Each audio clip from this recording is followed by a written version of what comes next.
I'm Haley B. Miller, and this is Ohio Politics Explained, a podcast where you give us 15 minutes and we give you all the news you need to sound smart and impress your friends. Welcome to a special episode of Ohio Politics Explained. Today, we're talking about data centers. Depending who you ask, they're either a beacon of development or the bane of people's existence. But it's become one of the hottest topics in Ohio and inspired another citizen-led ballot issue. My colleagues and I did a deep dive into the data center debate and the politics surrounding it. Two of them are with me today, Maria DeVito of the Columbus Dispatch and Victoria Morwood of the Cincinnati Enquirer. Welcome to Oak. Thanks for having us. Yeah, glad to be here. So, a quick primer. Data centers are buildings that store a bunch of computers and, well, data. They're popping up more and more as AI becomes a bigger part of our lives. Ohio has the sixth most in the country. Some are small enough to fit in office buildings, but others are massive, to say the least. A new Albany data center owned by Meta, for example, was built on 766 acres of land. Where do companies tend to put these? Yeah, they try to cluster them in areas that have the infrastructure to support them. So have the electrical lines, have the water and sewer lines that can support these and make sure that they have what they need. So New Albany has, over the last 10 years or so, has really built out its infrastructure to make sure it can accommodate them. And New Albany wants them. They have advocated for them and are trying to get more and more. There are more than 40 data centers in New Albany. They have a AEP substation out there that can try to, that handles that electrical demand. And so Ohio has 232, if I remember right, and then 100 something are in central Ohio alone, right? Yeah. Is it just because we have a lot of rural area in central Ohio? What's the draw to this part of the state? Yeah, it is that there is the land to accommodate them and the infrastructure to accommodate them and the political leaders that are willing to accept them. So New Albany has a lot. Hilliard has some, and yes, because they do need lots of land. Meta's data center that you referenced and how big it is, they started that in 2017. They have slowly over time added more and more land as they keep expanding it. They have not stopped construction since they started in 2017. They have always been building out more. If you drive over there now, you can see what look like giant tents, because that's their newest innovation. I think it's like breaking it up so it's smaller, and so they can get more of it online faster. But yeah. Interesting. And when locals find out their community is getting a data center, it usually doesn't go over well. Take it from one resident who spoke during a heated meeting in Mount Orab. What is this going to do for Mount Orab, Ohio? Don't answer me now. I just want to know. What is this going to do for us? My next question is, what's it going to do to us? What's it going to do to us? When our property values go down, what are you going to do about it? When you get sued time and time again because y'all didn't disclose it.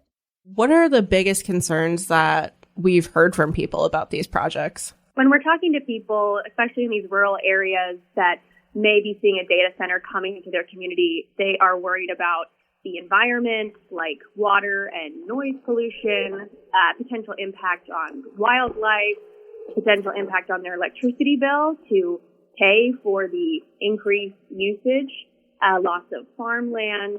Also, many of these projects have gotten abatements for property taxes and things like that. So not all residents are convinced that it's a good financial deal for their community. And I've heard a lot of complaints just about lack of transparency, feelings of secrecy from their elected officials and the companies that are trying to bring these huge data centers in. Some officials have signed NDAs and taken other steps to keep details of land sales and plans away from the public. So those are some of the things that seem to come up a lot at these town halls, village halls, where people are upset. Now, not everyone thinks data centers are a bad deal. In 2023, data centers directly or indirectly contributed to nearly 85,000 jobs in Ohio.